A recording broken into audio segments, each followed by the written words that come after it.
Il n'y a pas le son, c'est-à-dire ils vont pas m'entendre, c'est ça?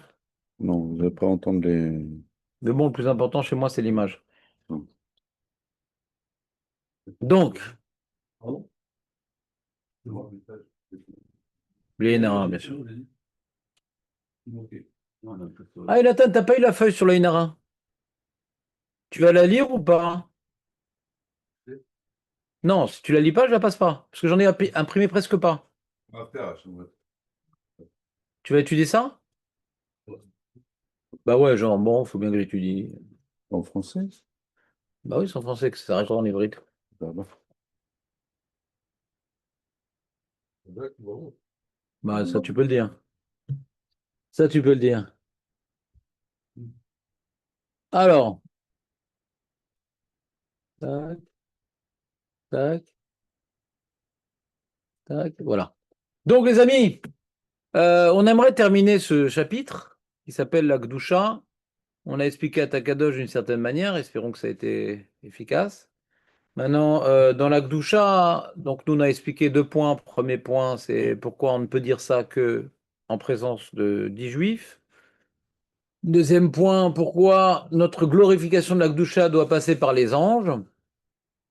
On a expliqué que la Gdusha, c'est une annulation à, c'est une proclamation de notre inexistence tellement Hachem y remplit tout. Donc mais mettre les anges, c'est ça, ils n'existent pas, ils n'ont pas de libre arbitre, ils sont la projection de la réalité divine. Et, euh, et pour rentrer dans l'état d'esprit de l'annulation, alors quand on s'associe à un minyan, où on vient entonner à l'unisson la même idée, alors c'est aussi une certaine forme d'annulation. Bon. Maintenant, j'aimerais qu'on aborde le texte de la Gdusha. Donc vous avez des feuilles, vous avez des feuilles, vous avez des feuilles. Normalement, il ne devrait pas en avoir assez pour tout le monde, si j'ai bien calculé. Peut-être que vous avez déjà reçu d'ailleurs ces feuilles.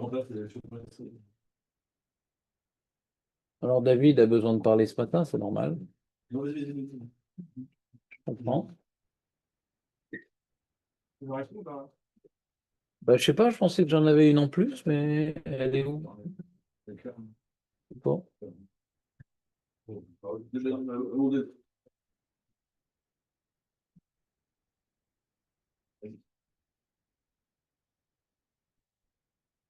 Ouais. Ah, Boker Toys! Donc voilà, donc nous avons devant nous le texte de la Gdusha. Tu as pas de feuille? Bah, groupez-vous les mecs, on a l'impression qu'on est 2000 personnes là au Parc des Plains, tellement on n'est pas nombreux. Nagdishar Venaritzar Kenoam Sirfar. Et là on arrive au passouk de... Un peu d'attention, une minute d'attention les amis. Donc on a deux psukim qui proviennent des prophètes, un passouk qui vient de Yeshayahu et un passouk qui vient de Yecheskel. D'accord? Le passouk de Yeshayahu, c'est donc Kadosh. Le passouk de Yecheskel, c'est Baruch. C'est bon? Donc avant d'expliquer le passouk qui est assez compliqué, pour remettre des choses dans le contexte. Alors première chose à savoir, c'est que ces deux prophètes sont assez différents. Yeshayahu, c'était un prophète qui a décrit la réalité divine de manière assez globale, sans rentrer trop dans le détail. Alors que Yecheskel, lui, il est rentré plus dans le détail. Qu'est-ce qui vient justifier cette distinction entre ces deux approches prophétiques? Alors, vous voyez, dans la note numéro 1, il y a marqué ici le Radak. Vous voyez ou pas? Ben, moi, nous Kol Mashera, Yecheskel Ra, Yeshayahu, Yecheskel, les Maoudome, les Ben Kfar, Shera et Amelech. Yecheskel, c'est le villageois, il arrive et tout, il voit le palais, tu sais, genre le palais Walt Disney et tout, avec les feux d'artifice. Ouais. impressionné. Alors que Yeshayahu, lui, il vit dans la ville, lui. Il vit dans la citadelle. Yecheskel, il débarque dans le palais. Yeshayahu, les ben krar, Shera et Ameler. Klomar, Yecheskel, siper prate advarim le fishaya, hiddush gadol etzlo ou etzel bnei doro. Il était tellement quelque part loin de la conscience de la représentation du divin. La représentation du divin, c'est bien sûr une notion abstraite, ouais, que,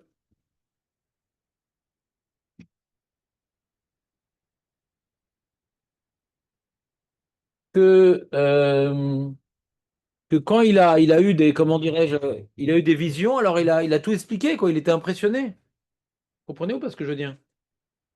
Le mec, le pygmée, il arrive dans la ville, d'accord? Il dit, ah, regarde, et tous les trottoirs, les égouts, les... Tu comprends pas le... Il y a un moustique qui me... Tu comprends pas le mec, il arrive dans un endroit. Le prolo, il arrive dans une villa et tout. Il joue pendant une demi-heure avec le robinet, tu vois. Il met la main en dessous, il enlève, ouais. Alors que le mec, bon, qui habite dans ce genre de truc, ouais, il a vu, c'est intéressant comment il a construit sa piscine. Et alors, il focalise sur un petit détail. Tu vois ce que je veux dire? Alors comme ça, le Midrash, d'après l'explication du Radak, nous explique la différence déjà de guicha, d'approche entre Yeshaya, qui est tellement, comment dirais-je, familier avec les dévoilements, on va dire, de la cour céleste, de l'environnement divin, que bon, il a dit globalement, il a parlé. Alors que Yecheskel, c'est waouh. Donc on a appris plus de choses en vérité de Yecheskel que Yeshayahu, nous, du coup. C'est pas que ça, les voix étaient plus élevées, au contraire. Vous comprenez l'idée ou pas, le paradoxe? Non? Bon, vas-y, Dan, explique-lui. Découvrant parce qu'il est moins impressionné, donc il découvre moins les détails. Il est content. Il n'a pas de son niveau. Ah, il n'a pas de niveau. C'est pas parce il nous explique plus le char céleste et les différentes formes d'anges qu'il est plus fort, qu'il a détecté plus de choses que Yeshayahu. C'est que lui, il a voulu nous le transmettre parce que ça l'a enthousiasmé, stupéfait, sidéré.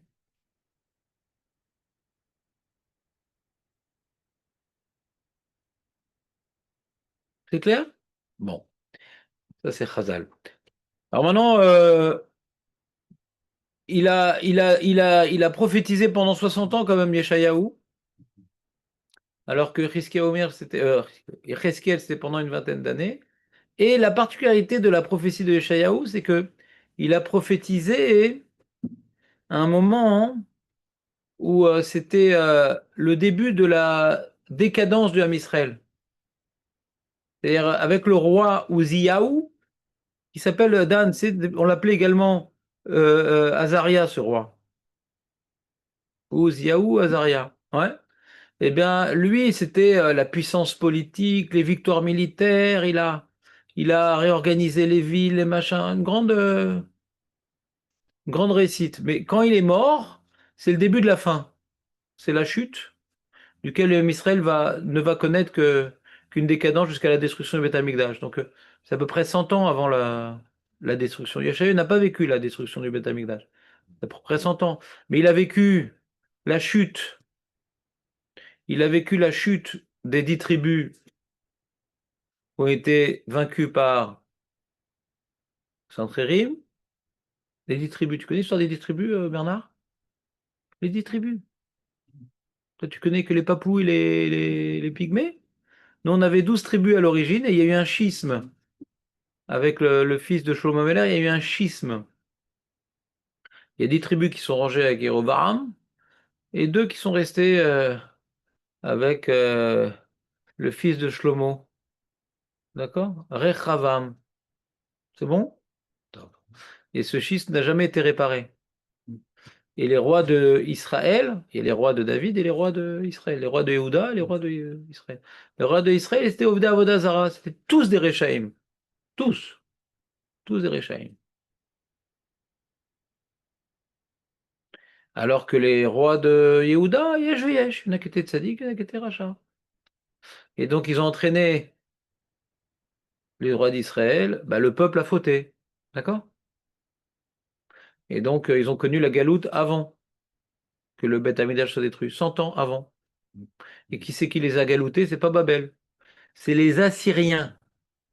Comme ils n'étudiaient pas la Torah, ils étaient assis à rien faire. Donc c'est les Midrash Kidagad Mida, les Assyriens, ouais, les ont donc galoutés et à la place de ces 10 tribus-là, ils ont galouté les Koutim qui venaient de Kouta. Ça leur a coûté très cher d'ailleurs.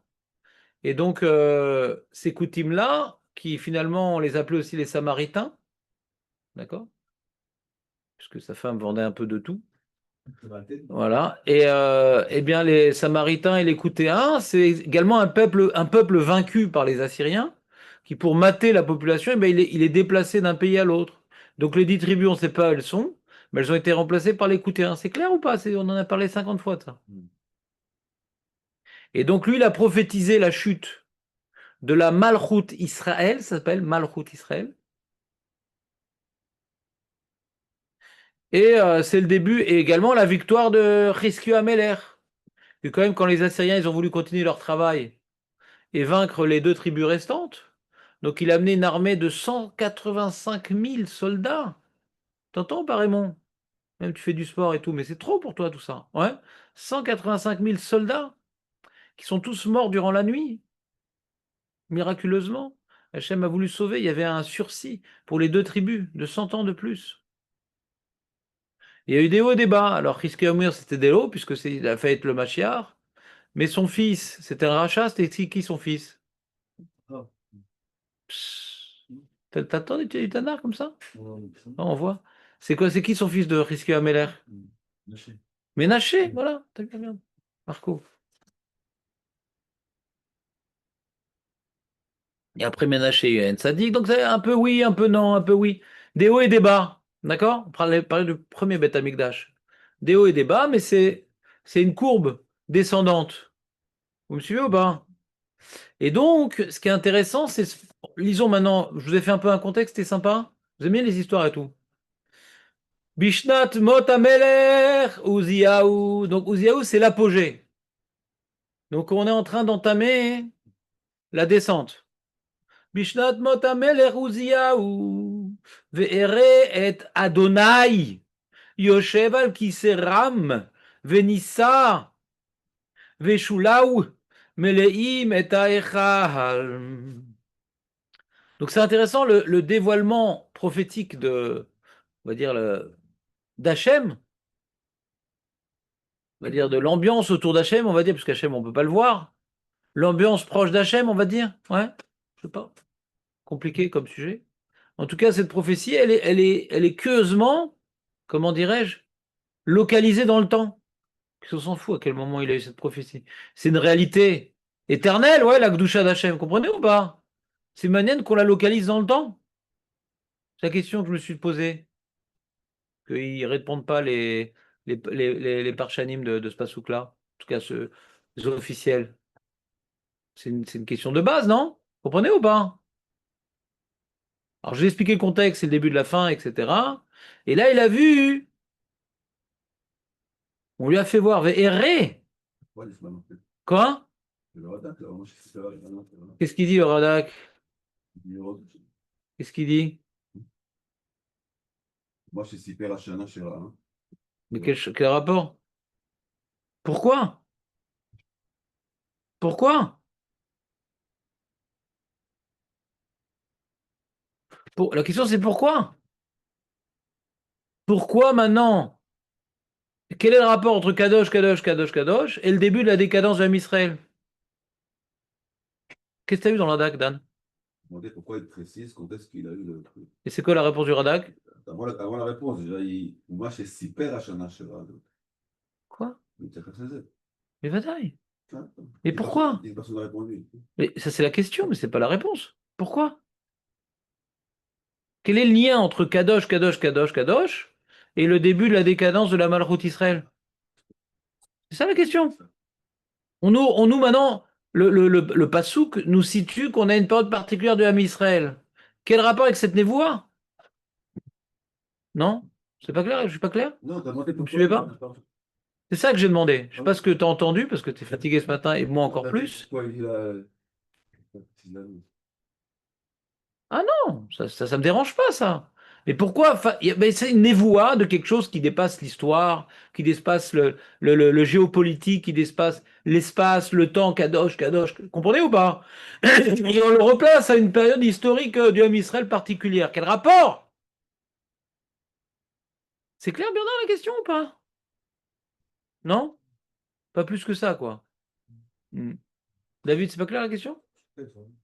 Alors, qui c'est qui veut la réexprimer à Bernard? Parce que Bernard, il a des soucis, là, je le sens pas. Vas-y, Mickaël, toi qui sais bien exprimer les choses quand tu les as comprises, bien sûr. On se demande pourquoi est-ce que quelque chose qui est aussi éternel comme la Kedusha d'Hachem, elle est contextualisée dans Une période historique très particulière de l'Israël, Israël, le début de la décadence. Vous avez une idée de réponse, juste pour savoir si je suis le seul à avoir des idées sympas? peut-être que la Kedusha d'Hachem, elle est éternelle, même si le Israël, il n'est pas. Il a besoin d'être renforcé. Vas-y, finis la phrase, juste, parce que le début était très sympa. Le peut-être était très... Ouais. Peut-être que le Israël n'est pas forcément au niveau de représenter peut-être la Kedusha d'Israël. La Kedusha d'Hachem, la Kedusha, elle change pas, elle est éternelle. C'est très intéressant ce qu'il dit, Mickaël, très fort. Bon, Mais Jonathan, il voulait dire autre chose, donc déjà, il a un regard assez critique sur son camarade. Qu'est-ce que tu veux dire, Jonathan, toi? Il a besoin d'être renforcé, le ministère. Très intéressant. Deux notions complètement différentes, mais je pense que les deux sont justes. Est-ce que quelqu'un veut prendre la parole? Parce que vous voyez, je suis très très sympa aujourd'hui, ça vaut le coup.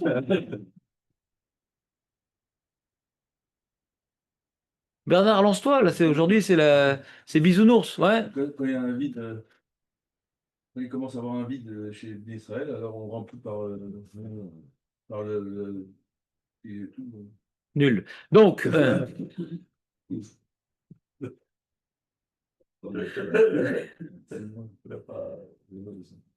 ça s'appelle un appât, j'ai attiré, hop. On revient. Donc, expliquons les deux explications, et bien sûr pas la troisième. Donc, Michael nous dit une notion intéressante. On pourrait résumer comme ça. Nous, on a besoin de ce concept. Tu vois, la malchoute, Bassar Vadam, elle représente un peu la malchoute Hachem. Pourquoi c'est David Ameller qui est porteur de la lignée monarchique? Parce qu'il était complètement imprégné d'Hachem. Donc ses descendants sont susceptibles d'être des bons représentants de la Shrina. Parce qu'ils voyaient que Dieu, quoi. Donc c'est un reflet. Comprenez ou pas l'histoire? Donc la malchoute, elle nous aide un peu. Elle nous aide un peu. La crainte d'Hachem, le kavod d'Hachem. D'accord? Et donc c'est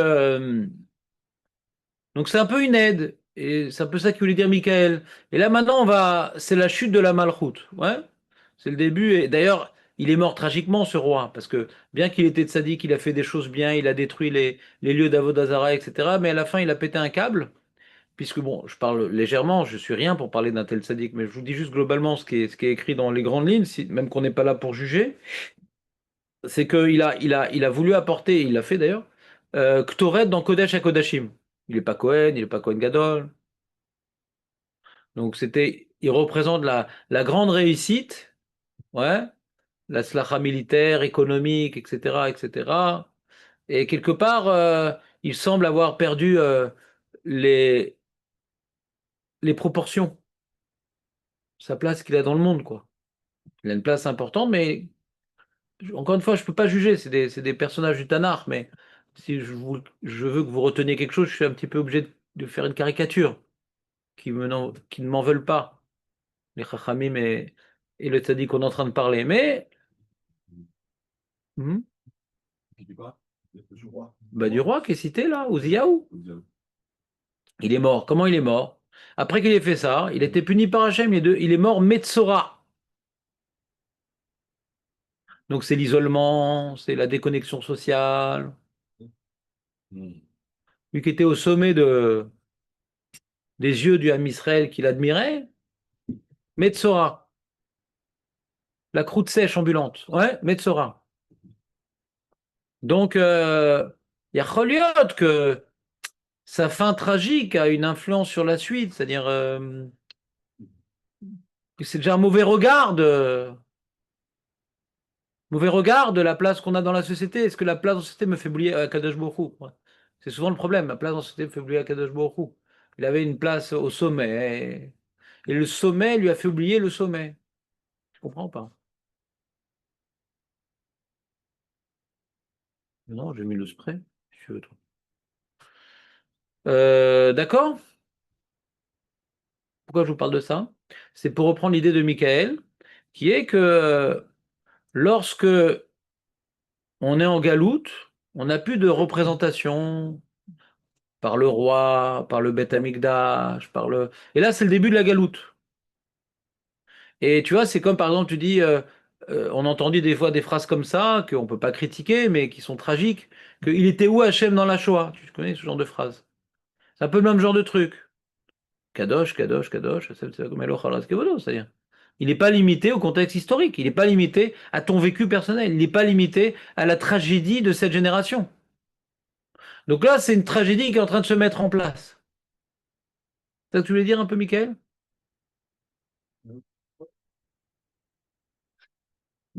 Non, dis-le différemment, tu as le droit. C'est par rapport au fait qu'on peut nous représenter la Gdoucha, quoi. C'est ça, Nous, représenter la doucha, c'est compliqué. Se l'imaginer, oui, mais la représenter, c'est un peu compliqué. La représenter, parce que c'est une annulation. Mais ici, nous, on doit se représenter, pas incarner, tu comprends? Et toute cette grandeur et cette annulation, elle était représentée par la Malchoute, vous comprenez ou pas? Il y a une forme d'annulation, il y avait le Beth Amikdash. Et là, on voit le Beth Amikdash, il y a une névoie sur le Beth Amikdash chez les Ma'ala. Pas du Beth Amikdash chez les Mata. Revenons au verset. Il y avait l'explication de Nathan. C'est quoi, Jonathan, déjà, rappelle-nous? Tu as oublié? Renforcé. Renforcer. C'est un peu la même idée, c'est-à-dire, on va passer par des moments difficiles. Sache que ne sois pas influencé par ce que tes yeux voient et ce que tes sens ressentent. Parce que tout ça, c'est un décor cinématographique et tout émane d'Akadosh Baruch Hu. D'accord? C'est deux idées qui sont assez proches, mais exprimées différemment et sympathiquement. Donc il y a marqué va et Adonai Yoshev al kiseh ram. Donc il voit Hachem, pas vraiment. Il voit une réalité siégeant sur un trône surélevé, élevé et flottant. Veshulav meleim et echal. Les bords remplissent le echal. Hein? Les bords. Est-ce que c'est les bords du vêtement, de le manteau de pourpre royal? Est-ce que c'est les bords du... C'est le trône qui déborde? En tout cas, il y a quelque chose qui déborde. Alors les Mefarshim, ils expliquent en réalité, comme on ne peut pas voir Hachem, on voit son épanchement. Vous comprenez ou pas? Hachem en lui-même, on ne peut pas le voir. Mais on voit le côté remplissant d'Hachem, mais pas lui-même. Non, c'est pas clair, c'est abstrait. C'est fait exprès. Hein? On se rapproche pas. Non, on se rapproche pas. Nous, c'est une vision. Non, on se rapproche pas. Le Navi voit, il sent que dans le Echal, d'en haut, ouais, il y a Dieu qui siège dans un truc très élevé, donc il voit. Mais il voit pas directement Hachem, il voit le manteau. Le manteau, c'est quelque part ce qui définit le kavod de la personne. Vous comprenez ou pas? Le vêtement, c'est le kavod. Ça cache, mais ça, comment dirais-je, ça représente. D'une côté, ça cache le corps, mais ça, c'est également un but représentatif, le vêtement. Le policier, le juge, le soldat, ça cache le corps, mais ça représente. Vous comprenez ou pas? Donc, quand on parle ici du vêtement qui déborde, c'est-à-dire, ça cache la réalité divine qui nous est inaccessible, mais ça représente que Hachem, il remplit tout. Il y a un point qui s'appelle le trône surélevé et qui déborde. Vous comprenez un peu l'histoire ou pas? Globalement. Globalement, bien sûr.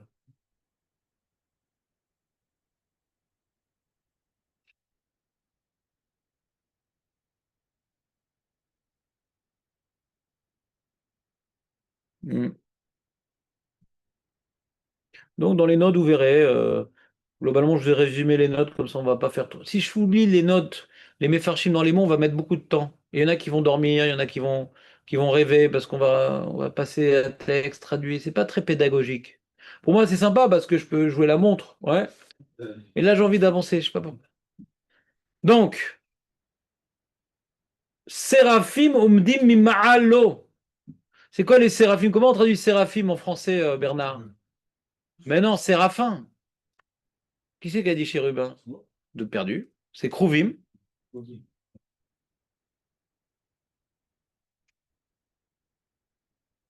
Krouvin, c'est un mélange de choux et d'haricots blancs. Ouais, Kroubin, ouais. Et alors que là, on est dans séraphine. Ça vient de saraf, brûler, ouais. C'est des anges qui brûlent. Pas Torchman, c'est des anges qui brûlent, ouais. Ça s'appelle les séraphim, que nous on appelle les séraphins. Omdi mima'alo, donc ils se tiennent. Mima'alo, ouais. Les chamèches, ils sont là pour servir Hachem.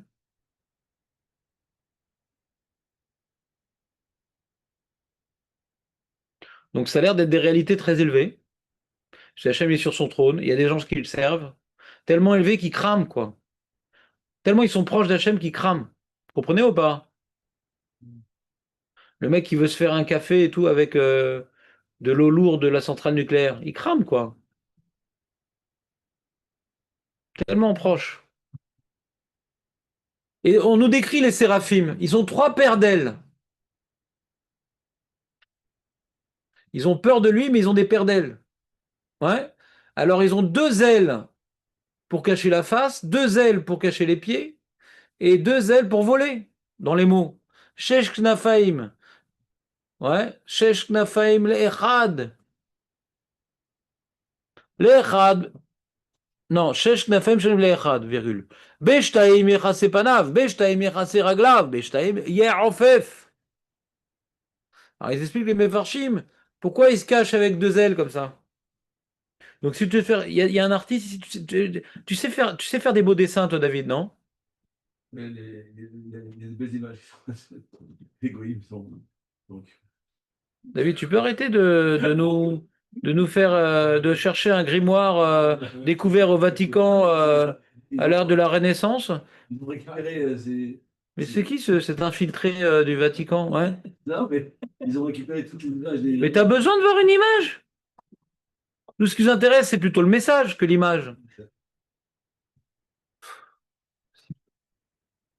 Tiens, Marco, tu peux confisquer son truc là? Tout le temps en train de le chipoter, ce truc-là. Donc, de se cacher les yeux, cacher le visage, c'est pour cacher les yeux. C'est comme Moshe qui détournait la tête avec le buisson, vous comprenez ou pas? C'est-à-dire, ça brûle, on ne peut pas regarder. Ils sont méchamèches, mais à l'aveugle. D'accord? 2 pour cacher les pieds. Alors, il y en a qui disent sniout. Toi qui nous. 2 pour sniout, c'est-à-dire cacher le corps, quoi. C'est notion d'annulation, quoi. Je ne veux même pas le regarder, même pas j'existe. C'est une notion qu'on a expliquée dans les anges, ouais. Autant qu'ils sont méchamèches, autant qu'ils sont annulés. Et les 2 dernières paires d'ailes, c'est pour être méchamèche, auto. La zrizout. Zrizout, par exemple, j'ai un exemple de zrizout, c'est genre arrivé au shiur à 8h30, par exemple. Donc, mais il y a toujours le tirout que lui, il a peur de sa femme, il a peur d'elle. Ouais. Donc là, si on résume de manière synthétique, parce que je fais beaucoup de blagues lourdes au milieu qui vous déconcentrent, je suis désolé, c'est pas pédagogique. Donc on va reprendre de manière synthétique l'idée. On va dire donc il y a ici donc une période particulière de déconnexion avec la gloire d'Israël, la gloire du Beth Amikdash ou quelque part. Lui, il voit la vraie gloire et celle qu'il faut maintenant intérioriser parce que on n'aura plus tellement d'images dans le concret. Et là, on voit donc Hachem qui siège dans le Beth Amikdash Elma là. Une réalité débordante, une réalité emplissante, une réalité qu'on ne voit pas qu'on ne peut pas percevoir mais qui remplit. Une réalité qu'on ne peut pas percevoir mais qui remplit.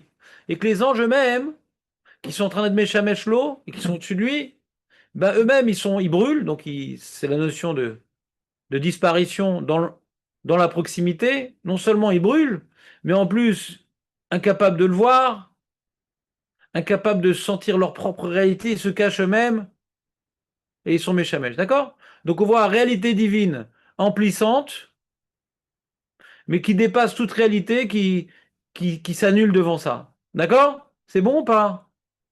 Donc c'est une représentation en vérité symbolique, imagée. Hachem il remplit tout, mais tout s'efface devant lui. D'accord? Et là on arrive donc au Passouk. C'est sympa, non?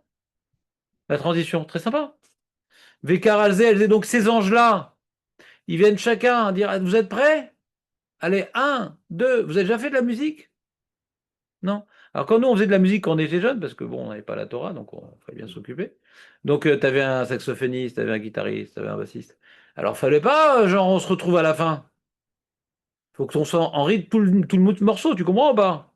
Faut commencer ensemble, être synchro. Alors les anges aussi. Il n'y en a pas, ils commencent et tout. Qu'est-ce que tu fais avec ta basse là? Ah, vous n'avez pas commencé? Oh, on a pris un sourd, purée. C'est Coluche, non? Les chronolibdicha. Donc il faut tous commencer ensemble. Rachi nous dit, au nom du Kuchimoni, regardez Rachi, les Karazé Elzé, Notlim Reshut, c'est dans la note 7 bien sûr, Notlim Reshut Zemizé, chez le Yagdim Ehad, Beatril Betrev Srefa, et là Imken Patrou Kulam Keherad, Vezeu, chez Ised Beyotzer, Or Kdusha Kulam Keherad, Kdusha Kulam Keherad, à l'unisson. S'il y en a un qui va dire avant l'autre, il crame. Déjà, il est séraphim, donc déjà, il a un potentiel de cramade, ouais, intégré dans l'objet. Mais là, il va être complètement voilà, c'est un truc de ouf. Comment vous comprenez cette notion? Ouais.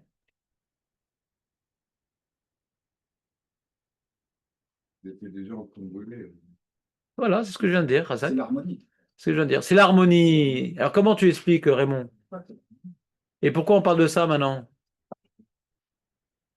Ah, que ça se connecte directement à notre jour, c'est magnifique. C'est-à-dire quoi, c'est magnifique? Je vais vous expliquer un peu plus dans le détail, puisque bon, on a tous le problème d'oublier ce qu'on étudie, donc je vais devoir ramener les éléments les uns avec les autres. On a dit que Atakadosh Ata Echad. Puisqu'Hachem il remplit tout et tout émane de lui, donc il n'existe que lui, donc Hachem il est Echad. D'accord?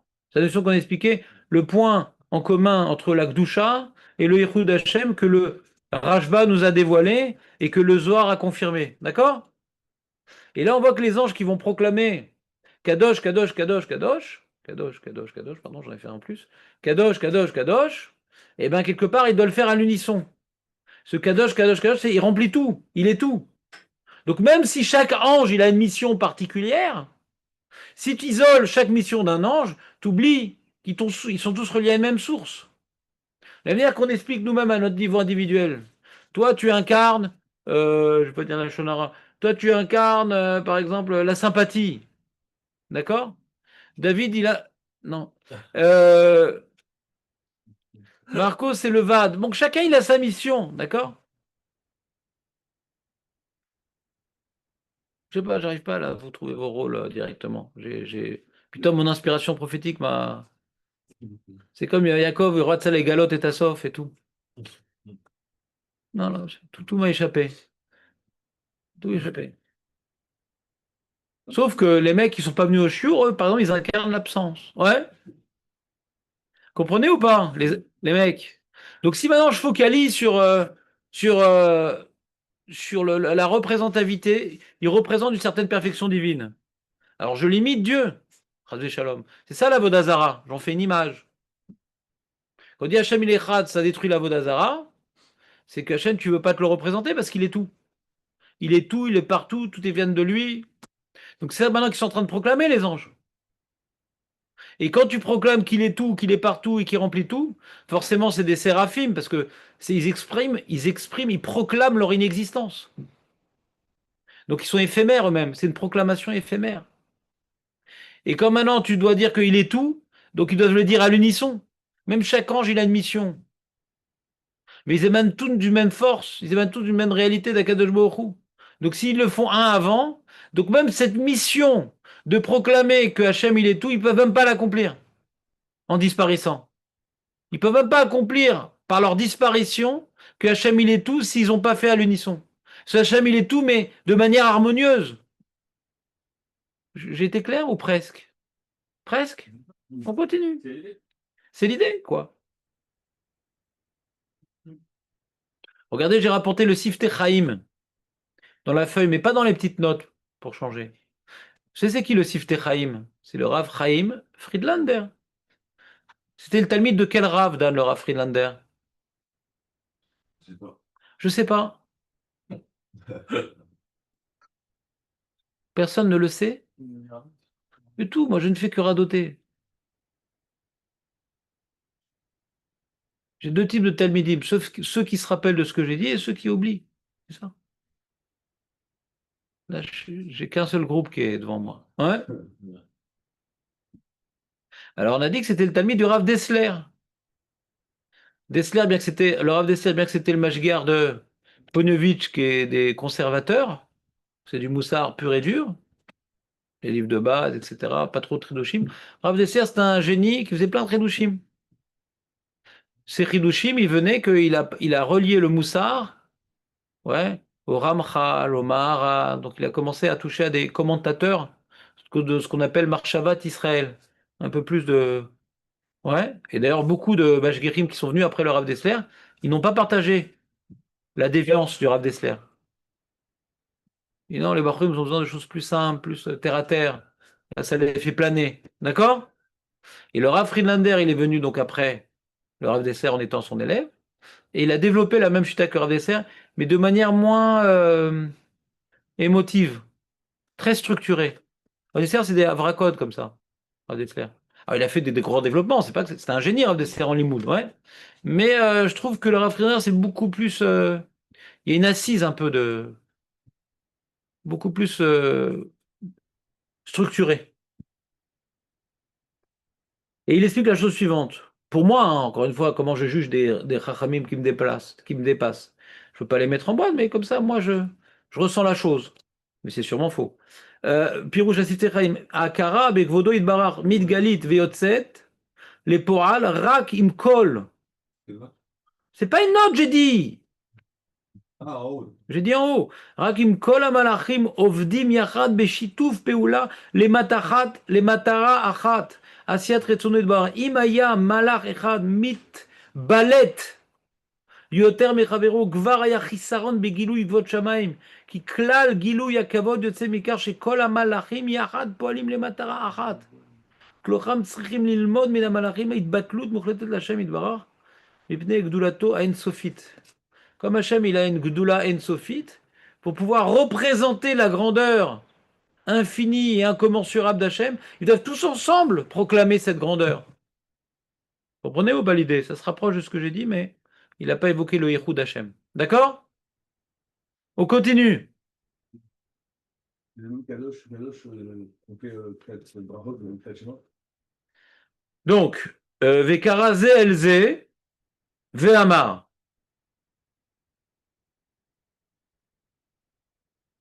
Donc on a expliqué Vekara Ze Elze. Hein? C'est quoi Vekara Ze Elze? Ça veut dire quoi? Pourquoi on dit Vekara Ze Elze? Jonathan, pourquoi on dit Vekara Ze Elze? Voilà l'unisson qu'il faut dire tous ensemble. D'accord? Comme ça, maintenant, vous allez faire la Gdusha à Mincha. Ouais. Rachid dit que chacun. Il... Faut pas qu'il fasse à l'avance, sinon il crame. Non, t'es prêt, t'es prêt. T'es prêt, c'est bon? Les mecs, 1, 2, 3, 1. Et on commence le bleu.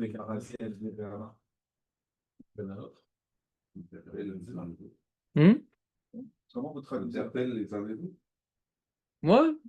T'es prêt? T'es prêt? T'es prêt? Allez, on y va. Kadosh, Kadosh. On a un votre dit.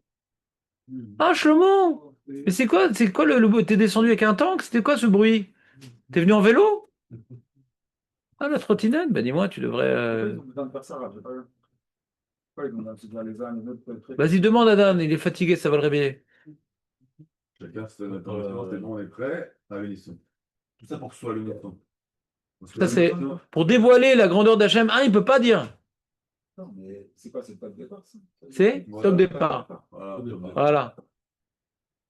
Donc toi, dans ta tête, Bekarazé, top départ. Il n'y a pas de problème. Chacun ses moyens mémotechniques. Il n'y a pas de problème. Mais pourquoi nous, alors, on le dit là? Parce que nous, on dit rien, on répète ce que disent les anges. Ben, on n'a pas. Pourquoi on répète ce que disent les anges? On a un peu évoqué le problème, non? Vous auriez une réponse à cette question? Il a raison de poser cette question, Raymond. Il sent que je suis de bonne humeur, donc il ose. Ouais, il a raison. Pourquoi nous, on ne dit pas une phrase à nous? Une phrase de Teilim, on ne dit pas Shema Israël, Hashem Elokeinu, Hashem Echad. C'est ce que pour mieux, les gens, Alors on a dit que comme la Gdusha c'est l'inexistence, puisqu'Hachem remplit tout, qu'un homme exprime l'existence, pas possible. C'est du pipeau.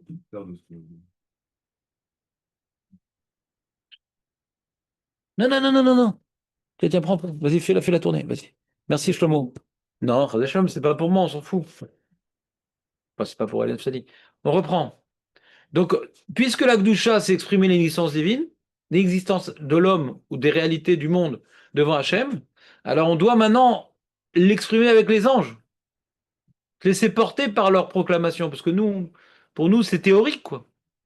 On a expliqué théoriquement à quoi ça correspondait. Hachem, il remplit tout. Si Hachem était le soleil, le monde, ça serait le rayon du soleil, machin. Le Tanya, c'est d'expliquer la théorie de la chose. Ouais. Mais c'est pas un ressenti, nous, par définition. Je pense donc j'existe. La première chose qu'un homme ressent, c'est son existence. Qu'il existe. Ouais. Et là, on doit proclamer notre inexistence. Donc on peut imaginer qu'on n'existe pas. D'accord? Mais le ressentir, non. Mais les anges le ressentent. En tout cas, ils expriment une émotion d'inexistence. Donc, ils n'ont pas de libre arbitre. Donc, c'est pour ça qu'on dit là, on vient à l'unisson, nous aussi, puisqu'on ne peut pas le dire seul. Faut se rapprocher de la notion d'annulation. Donc, on est en minyan. D'accord? On est dans cette notion d'annulation qui concerne l'homme. Et on est également, on reprend la phrase des anges, parce que c'est ça qu'on veut maintenant proclamer. Que Hachem il est Echad et que rien n'existe. Donc on doit proclamer ce qui exprime le mieux cette idée-là, et c'est que les anges qui peuvent le dire de manière, on va dire, entière et sincère et pas uniquement théorique. Vous comprenez ou pas? Mais très bonne question, Raymond, parce que je pense que ça a dû nous rappeler à certaines personnes et à moi-même la trame, la trame. On continue. Ve'amar, Kadosh, Kadosh, Kadosh. Pourquoi on dit 3 fois Kadosh, David? Non? Là, normalement. Mais c'est quoi Kadosh, Kadosh, Kadosh? Hein? Ouais? Alors, il veut dire, comment dirais-je, Bernard, c'est un emphatisme. Comme ça, il rapporte le Mefaresh, le Malbim, quand il dit Meler Malchea Melachim. Pour dire que c'est un super roi, un méga roi. On dit Meler Malchea Melachim. Pour dire que c'est un méga Kadosh, Kadosh, Kadosh, Kadosh. C'est une façon d'insister pour dire c'est Kadosh, je comprends pas trop. Mais là, c'est même pas ce que tu crois que tu comprends pas. C'est même pas une emplissade que tu peux imaginer. C'est même pas une annulation qui est théoriquement envisageable. Kadosh, Kadosh, Kadosh. Ça, c'est le pshat. Chazal, le Targum Yonatan Ben Uziel nous explique Kadosh, Kadosh, Kadosh d'une autre manière. Je t'écoute, Dan. Qu'est-ce qu'il dit Yonatan Ben Uziel? Ce qu'on dit tous les jours dans Kedusha des Sidra. Sidra, c'est pas une pomme qu'on a laissé pourrir. Michel, faut expliquer, en haut, en bas et à l'éternité. Voilà. Vous avez déjà lu le Kedusha des Sidra? David, tu fais jamais toi Kedusha des Sidra? Non. T'as un copain qui s'appelle Tzion? T'as un copain qui s'appelle Tzion? Et tu sais jamais où il va, lui, mec. Il dit, où va les Tzion? J'ai un copain, il s'appelle Tzion, et tout le temps, quand je dis cette phrase-là, la même blague tous les jours, le pauvre. De quoi, t'as un copain qui s'appelle Tzion, toi aussi? Mais peu importe, tu as le droit de poser des bonnes questions. Ouais. Non, t'as pas dit au sœur. Oui, il y avait les mains. Non, tu l'as pas dit, tu l'as pensé très fort. Hmm. Vous comprenez ou pas? Nous, dans la matinée, on dit 3 fois la Gdoucha. Si on prie en Thibaut, bien sûr. Pas comme le mec qui prie dans les Nashim. Mais si on prie en Thibaut, on doit normalement 3 fois la Gdoucha. Une fois dans Yotzer Ameo. Non. Une fois dans. Non. Oh non. Non, non. Non, non, non, non, non, non. C'est par hasard, par hasard. Non, On le dit 3 non, fois non, par non, jour. non, non, non. Tous les jours. On dit 4 fois par jour. On fait aussi Akdoucha dans Mincha. Perdu. Donc on a une fois dans Yotzer Ameorot. Voilà. On a une fois dans Yotzer Ameorot. D'accord? On glorifie Hachem avant le Kriyat Shema, machin, il a créé le soleil, le machin, et les anges. Alors, pourquoi on dit là-bas la Gdoucha des anges? Pourquoi on parle des anges dans le soleil? Bon, première question. On dit la Gdoucha, bah, forcément dans l'Amida, pour le mec qui n'écrit pas dans Ezrat Nashim avant le Shiur. Et après, dans Gdoucha des Sidra, le matin, bien sûr, parce qu'après, vite, il y a Mincha, pardon, on dit, dans Gdoucha, on finit la Tfila, c'est que Gdoucha des Sidra, c'est la fin de la Tfila. Happy End. Nous, on a rajouté au cours des siècles d'autres trucs et tout, machin. Mais la fin de la Tfila, c'est Gdoucha décidera. Quand on finit de prier, on doit étudier. Donc, on transitionne vers un limoud. Donc, on prend des psukim qu'on traduit en araméen, c'est un petit limoud. D'accord? Comme ça, il dit Rashi, comme ça, il dit certains Rishonim, c'est un petit limoud. Il faut comprendre pourquoi on a pris Dafka la Gdoucha comme limoud. Ouais. On voit que c'est un limoud, la Gdoucha décidera d'Achad ou pas? D'où on voit que c'est un limoud? Ah non, c'est un sidour de Mincha. L'explication de chaque Kaddish. Incroyable. Il y a tout le chasse, mais il n'y a pas un seul sidour. Incroyable. Merci beaucoup, Raymond. Il ne fallait pas te déplacer. Alors, regardez le texte qu'on dit dans Gdoucha, juste pour. Peut-être je vous la montre, je ne sais pas, regardez. Regardez le texte qu'on dit dans Gdoucha Décidera, après avoir fait donc notre petite Gdoucha Décidera. On fait une petite fila, vous avez remarqué ou pas? Elle est très très belle. Faut pas la rater, celle-là, elle est très très belle, je l'adore. Je l'adore, celle-là. Tu l'aimes bien cette fila ou pas, Jonathan? Baruch Elokeinu chez Bera'an ou l'Ervodo. Dans les Sidurim, il la coupe quand même. Hein. Sois béni, notre Dieu qui nous a créés pour sa gloire. Vevdilanu minatoimi, qui nous a distingués de Trump. Minatoim. Venatan lanu Torah temet. Ma kesher. On dirait Birkat Torah. Vous comprenez ou pas? Non, c'est pas présenté dans l'Ara comme étant un rattrapage. Non, si on a Vatolam, ouais. Venatan lanu Torah temet, vechayer olam natar betorenu. Ça vous dit quelque chose ou pas? Natar betorenu. Ou iftach libenu betorathoy. Veyasim belibenu avathoy. Veirathoy. La thois. Retsono. Ou leovdo belev sholem. Déjà, ouais. Non. Hashem, que nous on puisse continuer à étudier la Torah. Parce qu'on vient d'étudier la Torah, vous comprenez ou pas? Quelle chance. On n'est pas comme les goïms qui vont à l'église et puis après. Nous, on a fini de prier, la dit, on va étudier un peu de Torah. Bah, Kesher, pourquoi il faut étudier un peu de Torah après la Tfilas? C'est aussi une notion qu'il faut essayer de comprendre. C'est écrit dans le Shulchan Aruch, ouais. Après, hein, il va, hein, Veimen Luzman, Zefachot Ze. C'est pour ça qu'on fait Tita Lacha, vous savez? Tana de Beliaou. C'est toujours la même idée, comprenez ou pas? Non, comprenez pas? Comprenez. Faut comprendre. Pourquoi après la tefila, il faut étudier? On dit, ah, peut-être Imlo Arshav et Matai. Je pense qu'il y a un truc un peu plus profond. Et après, on dit, bon, j'ai étudié la Torah Baruch Hashem, mais que mes enfants aussi, mes enfants Hashem, qu'ils aient le sroud d'étudier la Torah. Et si tu n'es pas la Torah, Zloni Galarik, Velonele de la Béala. Si j'ai pas une descendance qui tue la Torah, j'ai mis au monde des schtroumpfs. Iratson mifanecha, Hashem Elokeinu v'legavotenu shenishmo chukeicho, qu'on puisse garder tes lois au mitzvotecha bolam hazeh. Là, on va plonger dans la vie séculière, les amis. On va plonger dans le travail. On va plonger dans les difficultés, les épreuves. On va plonger dans un monde où Hashem semble absent. où mes pôles d'intérêt m'aveuglent. Alors, je dois fixer un moment pour le limoud. Ouais. Parce que pour pouvoir voir Hachem dans ma vie, c'est un limoud. Écoutez ce que je suis en train de vous dire. Il y a un limoud. Il m'arrive quelque chose, non, ça c'est Hachem, ça c'est les Tova, ça c'est... Faire attention, il y a une avéra ici, il y a ici une épreuve. C'est un limoud permanent, la vie. Ceux qui n'avaient pas l'habitude d'étudier Be'ioun, ils tombent dans plein d'épreuves dans la vie. Ils se laissent avoir. Celui qui est le Tamid Chacham vient d'entendre, c'est une épreuve, ici, on a vu ce qu'elle a. Ça peut être de la lacha, ça peut être de la Emouna, ça peut être un problème de midot, vous comprenez ou pas? Non, vous comprenez pas? Donc l'Akdoucha, c'est de dire qu'Hachem, il remplit tout. Mais c'est un limoud important avant de rentrer dans la vie de tous les jours. Parce que dans la vie de tous les jours, on est noyé dans la Vodazara. Il y a la force de l'argent, il y a la force du kavod, il y a la force de la damhot, des ta'avot, il y a la force de la femme, il y a la force de, je sais pas moi, toutes sortes de forces. Et je me sens plongé dans plein de vagues qui me ballottent. Mais tu rigoles ou quoi? Les vagues. Les vagues. Même que tu te sens balayer à droite, à gauche. Mais c'est une même mer. À Koléchad.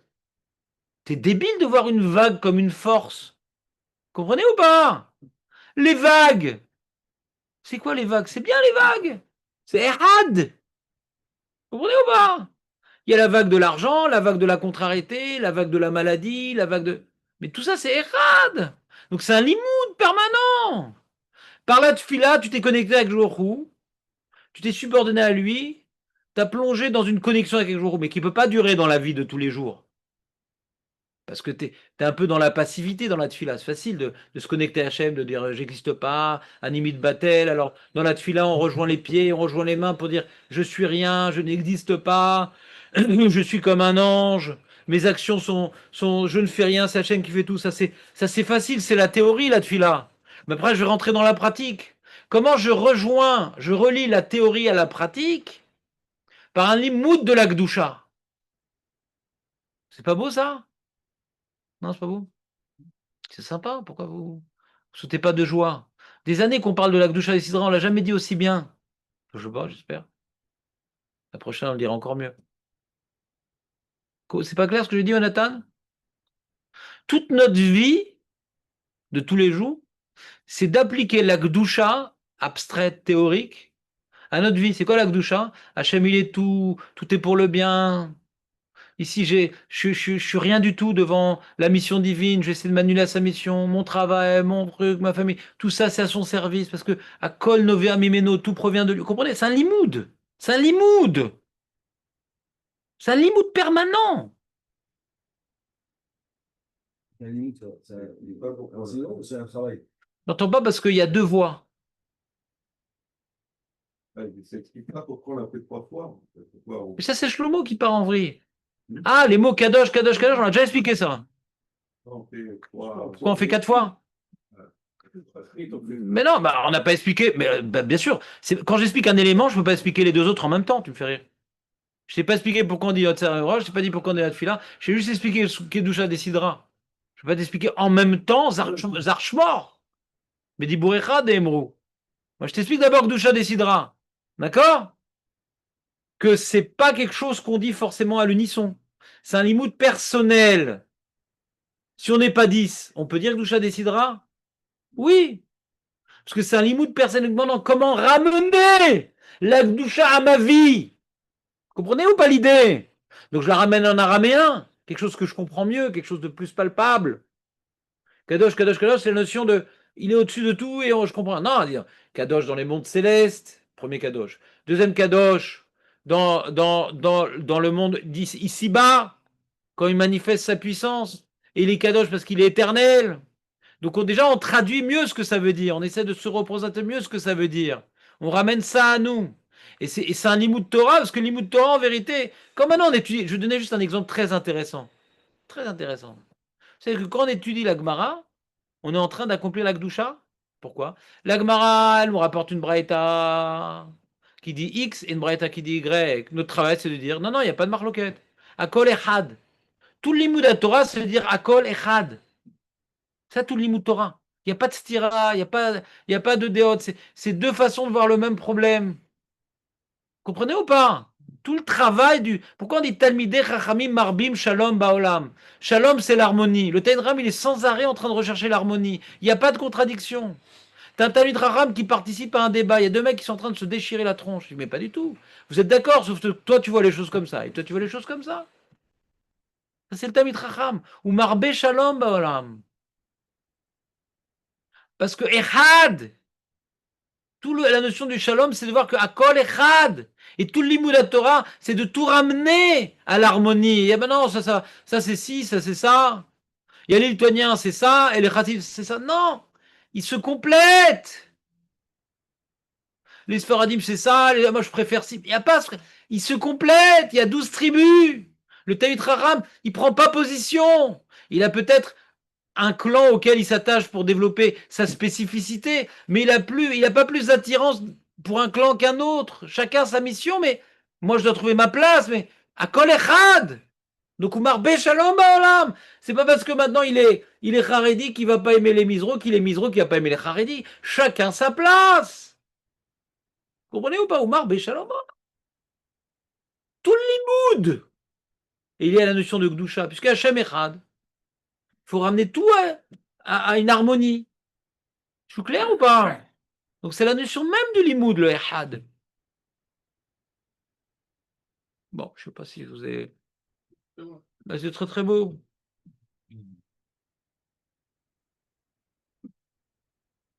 Veniske, venichye, venirash tova uvracha lechaye olam haba.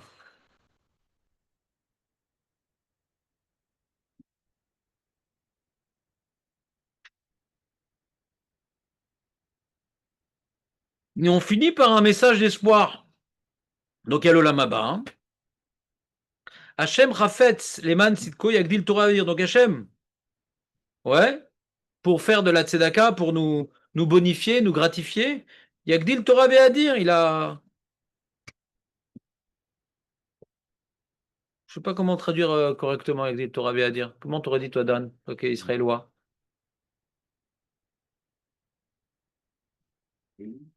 Je sais pas, on va rien dire. Et donc ceux qui connaissent ton nom, c'est ceux qui disent la Torah.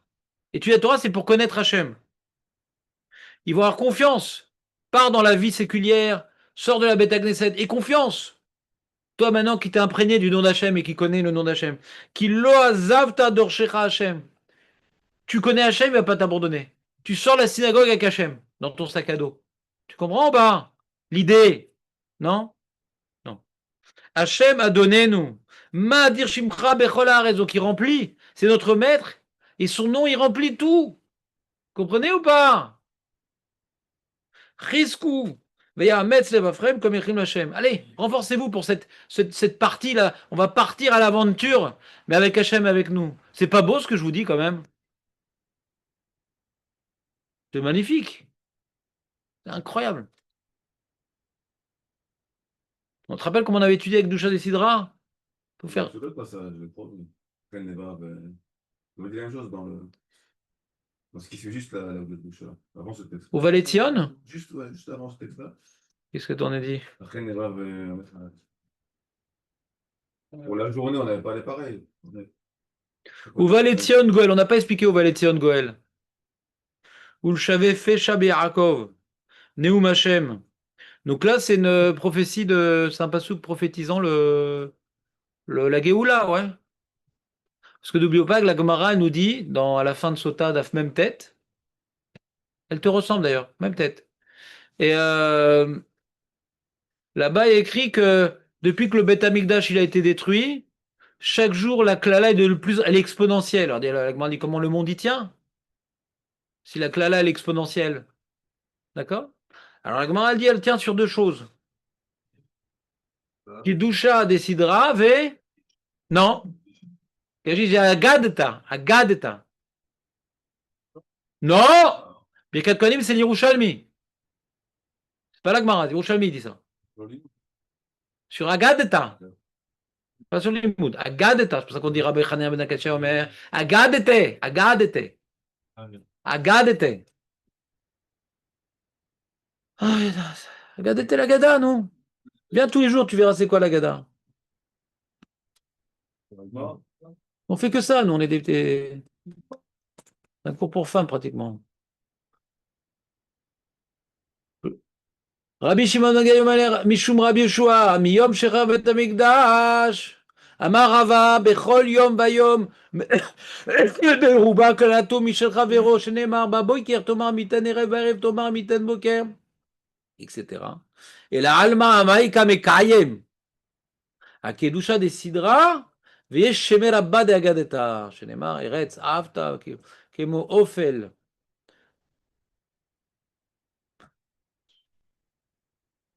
Regardez un Rashi magnifique, juste pour. Puisqu'on devait étudier la Gdusha de la Mida, donc on est passé à la Gdusha d'Isra, c'est normal. C'est normal, c'est mon style.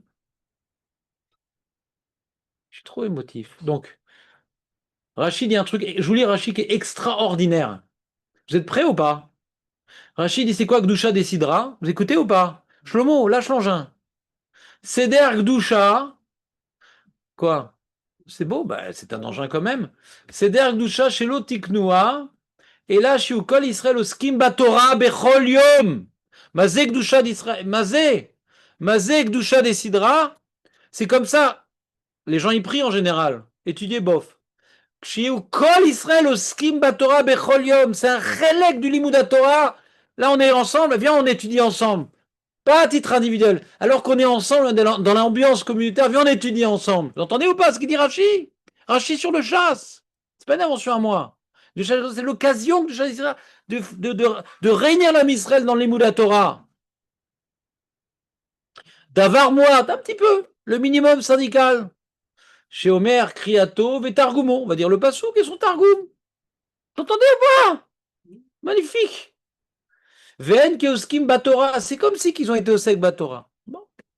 Vekeavan, chez Noeg, Bechol Israël, Betalmidim ou Bemaaret. Donc c'est un limoud en commun de tout l'âme Israël. Les rabbins et les amaretzim. Tout le monde étudie ça. Alvaï. Alors, Veyesh kan shtaim, donc yesh Gdushat Hashem, donc on a pris un texte de Gdusha, Vetalmud Torah. Et donc Gdushat Hashem et Talmud Torah. Donc on a fait étudier sur un truc de Gdushat Hashem et c'est un limud Torah des rabbim. Chavivu. Ah ça c'est important. Rashi veut expliquer pourquoi le monde y tient grâce à Gdusha décidera. Ouais, c'est super important. Vechen yeshemer abba mevarach she'oni machar agada. Chez Darshan Doresh Berabim aussi, il y a une dracha Berabim, donc il y a du monde, il y a un limud Torah, Berabim. Vous voyez le parallèle ou pas? Rashi, il rapproche ces deux choses-là avec un même tronc. Intéressant quand même. Bekol Shabbat, Ayuno Hagim Kar, donc c'est Shabbat en plus la dracha. Parce que le mec ne travaillait pas la semaine pour la même raison de Gdusha décidera. Donc voilà, on s'est réunis, donc c'est Shabbat, c'est Kadosh. Il y a un limud Be Rabim. ושם היו נקבצים כולם לשמוע לפי שאינו יום של מלאכה, ויש כאן תורה, וקידוש השם. Il y a un קידוש השם. Il y a le Ham Israël qui étudie la Torah, ou bien la Gdusha, ou bien un jour Kadosh. Alors là, ça lutte contre la klala envahissante. Depuis que le Beth Amikdash a été détruit, on n'a plus de représentation du kavod, de la Malchut Hashem. Il n'y a plus d'avoda. Donc on est de plus en plus envahi par le matérialisme. On est de plus en plus envahi par l'individualisme. On est de plus en plus envahi par l'impression qu'il y a différentes forces. Il y a Trump, il y a Poutine, il y a Coca-Cola, il y a plein de forces. D'accord? Donc la klala, c'est le piroud. On est coupé de la bracha. La bracha, on a expliqué dans Enara. C'est Mechoubar Akadosh Baruch Hu. On ne voit pas plein d'éléments. On ne voit pas, il a un gros tas de cruches. Akol Oto Davar. Akol Oto Davar. Vous vous rappelez dans Enara? Akol Oto Davar. Je ne suis pas impressionné par cette force. Akol Oto Davar. il est riche, il est pauvre, il est intelligent, il est beau. Chacun son boulot, chacun son sac à dos, tout vient d'un cas de jour. Vous vous rappelez ou pas? La klala, c'est de couper le flux divin de la bénédiction. D'accord? Donc on est coupé. On voit, il y a l'argent, il y a la santé, il y a les enfants, il y a la femme. C'est des petites sougas coupées les unes des autres, mais pas du tout, tout est lié, mon ami. Vous comprenez ou pas? Non? Donc la klala, elle est de plus en plus mitgaber, on est noyé dans la coupure, dans la parcellisation des choses, dans des forces qui semblent s'opposer, des forces autonomes. C'est ça la klala. On va dire alors, Kiddusha sera kol yom, ça suffit pas à Shabbat. La Gada de Shabbat, ça suffit pas. Ça suffit pas. On a besoin d'un relais. On a besoin d'un relais, kol yom. Ah, tu là, c'est bien, je prie et tout. Ah, tu pries, t'es dans les choux, mon ami. C'est théorique la prière. Mais il faut qu'il y ait transition de la prière sur la vie de tous les jours. Parce que dans la vie, tu es envahi par l'individualisme. Tu es envahi par la klala. Donc essaye qu'il y ait un limoud qui te permette de retransmettre le ehad de la Gdusha d'Hachem dans la vie de tous les jours. Et on fait ça tous ensemble. Parce que l'ehad, il n'est jamais représenté par une personne. On travaille tous ensemble. On doit dire tout, c'est un Torah des rabbim. Comprenez un peu l'idée ou pas? Hein? Le limoud de la Gdusha nous permet de traduire la proclamation théorique que tout vient d'Hachem et tout est facé Hachem à notre portée. C'est un limoud. Ah, puisque tout vient d'Hachem, même c'est théorique. Ah, donc là, mon client, il n'est pas venu. Bon. Mon patron, il m'a envoyé. Bon. Ma femme, elle fait la tronche. Bon. Voilà. Comprenez ou pas? La tfila, c'est la théorie. La Gdusha décidera, c'est le tuyau, le transformateur. Et on peut plonger dans la vie séculière sans donner à la klala, ouais, son terrain d'application. Il n'y a plus de klala. On lutte contre la klala qui vient parcelliser, qui vient couper d'Hachem. Parce qu'on recherche Hachem par ce limoud de Gdusha. Comme ça, je complète les propos de Rashi. Alors pareil, t'es à Shabbat, il y a une dracha. Pourquoi pas des halachot? Non, Agada. Agada, on parle d'Hachem. C'est quoi l'Agada? Souvent, on parle d'Hachem. On parle comment il se gouverne. Il intervient dans le monde. C'est ça l'Agada, ouais. On voit comment les tzadikim, ils incarnent les valeurs divines. On est en train de parler de présence divine, de valeur. Quand on parle de valeur, on parle d'Hachem, ouais. C'est pas fais ci, fais ça, le loulav, tu le tiens comme ça, la matzah. Ça c'est technique. Après on s'est plongé dans des sphères spirituelles par la Gada, ouais. Alors on dit on est dans un grand moment de connexion avec Hachem directement, pas par l'Acha, à la Lacha indirectement, dans des valeurs divines, donc directement connecté à Hachem. Alors on fait un Kaddish, Yeshemé là-bas, on fait un Kaddish de Géoula. Pourquoi? Que ce moment de connexion avec Hachem, qui est un petit sursis dans la Klala, qui est un petit sursis dans l'oubli du divin, qui est un petit sursis dans le matérialisme. Il y a un moment où on est en adéquation avec Hachem, on est avec lui. Alors on prie que ça se poursuive. On prie que la Gdusha du Shabbat et du Limoud Torah qui nous a connectés à Hachem, eh ben, puisse être Mekor Abrara pour les jours de la semaine. Que cette atmosphère, quelqu'un qui fait Shabbat et qui étudie, et un Limoud de Tzibour, etc. Alors, son Shabbat, Rouhani, il peut avoir des répercussions sur la semaine, vous comprenez ou pas? Non. C'est pas par hasard qu'il y a des gens qui vivent Shabbat et dès qu'on sort de Shabbat, c'est fini, tout est mort.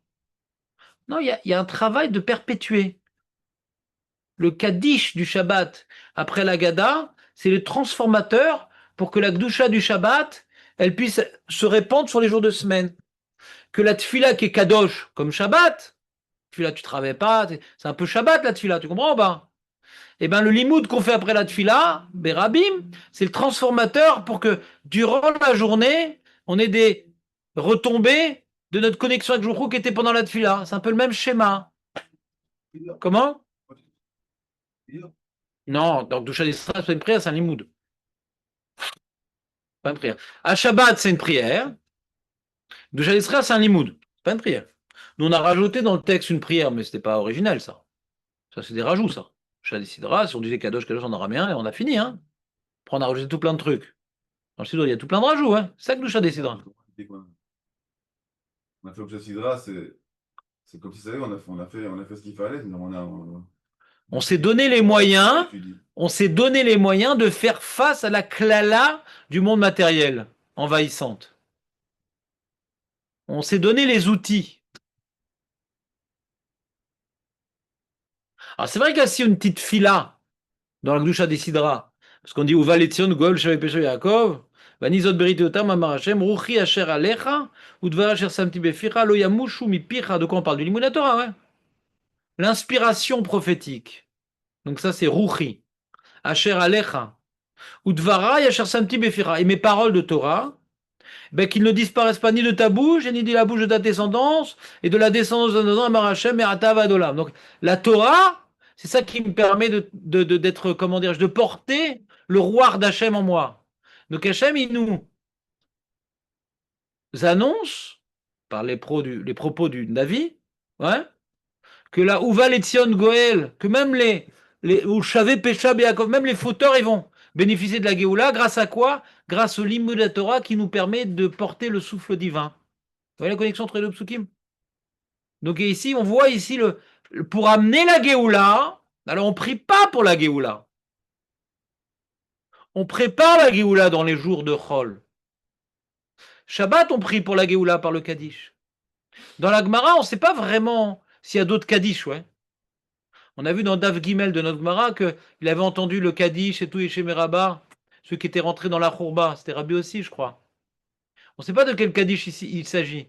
Mais le Kaddish qui annule la Klala, le seul Kaddish qui est énoncé dans la Gemara, c'est Gdusha de Agatta. On ne sait pas qu'il y a un Kaddish au milieu de la Tfila, etc. Ça, on ne sait pas officiellement dans la Gemara. Comprenez ou pas? Le Kaddish, a priori, le plus important, c'est celui de. Quand on fait un shur, là on n'est pas 10, mais quand on fait un shur d'Alacha, on fait un Kaddish à la fin.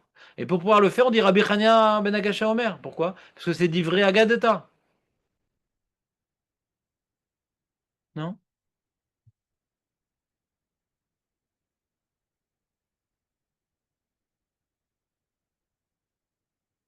Je reprends. Je vous ai noyé ou pas dans tout ça? Je synthétise? Synthétise. Gdusha des Sitra, c'est pour que la prise de conscience théorique que Hachem il est tout, il fait tout et qu'on s'amène à lui, elle puisse avoir des répercussions dans ma vie active, dans ma vie connectée au matériel qui me fait oublier tout ça. Donc c'est le Limud Torah qui me raccroche d'Hachem. Le Limud Torah, et le Limud Torah, c'est tout ramener à Hachem. Alors techniquement, comment ça marche techniquement, tout ramener à Hachem? Ah, j'ai un vêtement, est-ce qu'il est chatnaise? Ah, j'ai une maison, est-ce qu'il y a le maquet, la mezouza? Ah, il y a une femme, il y a la chodotzi. Dans chaque objet, on se rappelle d'Hachem. C'est un rappel permanent. Il n'y a pas un domaine où il n'y a pas un truc à faire. Tu connais un domaine où il y a un truc où il n'y a pas d'Alara? On se rappelle que tout vient d'Akadosh et qu'il est maître de tout, parce qu'on exprime notre subordination à lui dans tous les domaines. Mais comme c'est technique, ça ne vient pas repousser la clare, le Limud Torah technique. Sauf qu'on n'est pas toujours confronté à des halachot. D'accord? Puis des fois, c'est des halachot qu'on accomplit techniquement, on en oublie Hachem. Donc il y a un truc beaucoup plus directement lié à l'annulation à Dieu, c'est la Gdusha. Il est tout provient de lui, on doit s'annuler à sa présence, mais on doit la traduire. C'est Tarte Mashma. On doit traduire en araméen et on doit traduire dans notre vie la Gdusha d'Hachem. Tarte Mashma. On doit traduire en araméen, mais la traduire à notre niveau, cette Gdusha-là. Dans nos actes, dans notre vie. Pour que le matérialisme et l'individualisme ne nous aveuglent pas. Comprenez ou pas? Ça, c'est les jours de la semaine. Donc, il y a un limoud des rabbim qui suit directement la tfila pour aborder la vie de tous les jours et repousser la klala. D'accord? Et pareil, quand on est Shabbat, il dit Rashi qu'on fait la Gada, on est dans la Gdusha, donc on n'est pas dans l'action, on n'est pas dans le matérialisme, on n'est pas dans l'individualisme, on est tous ensemble, on est dans un moment de sommet spirituel, Shabbat. Mais on ne veut pas que ça s'arrête là, on voudrait que tous les jours ce soit Shabbat, on voudrait tous les jours étudier la Torah, tous ensemble, à l'unisson. Ça c'est la Géoula. Donc on veut que ce moment de Gdusha, de Torah, de Géoula qu'on est en train de vivre, Bédivré Agatta à Shabbat, eh bien il ne s'arrête pas maintenant, qu'il se perpétue. Donc il y a la perpétuation du Shabbat sur le jour de la semaine, de la Tfila sur la journée. Donc c'est un relais un peu. Gdusha des Sidra, c'est un peu un relais de Gdusha des Agadta. Vous comprenez ce que je veux dire ou pas? T'as plus le résumé, Jonathan? Moi aussi. Donc on a réussi, Baruch Hashem, à ne pas expliquer la Gdusha de la Chazarat Hashatz. C'est fort quand même. On est trop fort. Les femmes, elles ne sont pas khayal.